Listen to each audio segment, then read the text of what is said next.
JT is going to help us out with the power position, and I'm going to make some adjustment on him. We're going to talk about common errors and how to correct those as a coach. So JT, why don't you show us what looks like a power position here. So he's demonstrating a discus power position, and he's doing it intentionally incorrectly, so we can, as a coach, help remold him, reshape him a little bit.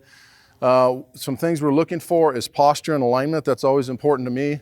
And what I want to see is a straight line from his head back down through his leg and back. And you can see he's bent over in this position. And what I want to see is him actually flex his glute a little bit. And so that helps straighten his back up. And I want to see a nice high throwing arm. So alignment-wise, we should see his arm hopefully close to being on top of his left leg.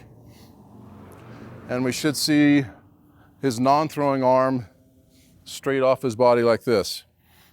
Some slight flexion in his left knee, but not a whole lot because that's going to be his block leg. We want him up on the ball of his foot so his heel's up off the ground. It's tough to rotate on a right foot if you're flat-footed. That doesn't work very well. So we need to be on the ball of the foot in that position. His foot alignment should be a heel-to-toe relationship. So that means his left foot, his blocking leg, will be slightly to the left or the right. So the the toe of the left will be close to the heel of the right. So I'll put the athlete in this position, have him hold for a couple counts, do a systems check, hold it, and then I'll have him relax and stand up. Shake it out, and then we'll have him reset, do it again. That's pretty good.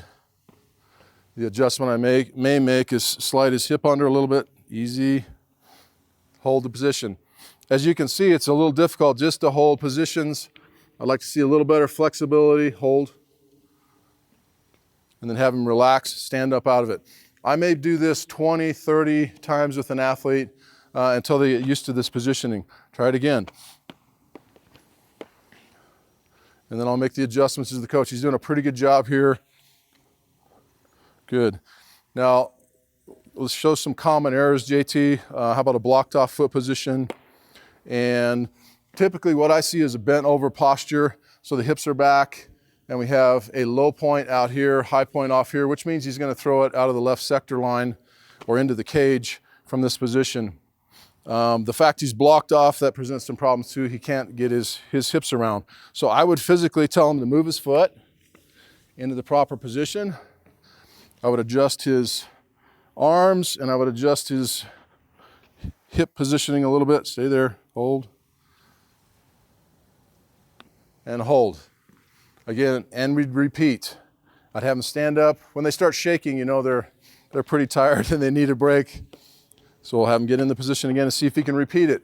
And we keep doing this again and again and again until he can kind of live in that position and it becomes his own. Because we're introducing these bizarre positions to a young athlete that they've never been in before. There's no other sport that replicates this. So you have to get them in that position, get them comfortable with it, and make it their own so they can repeat it again and again and do it at speed when we introduce motion to it.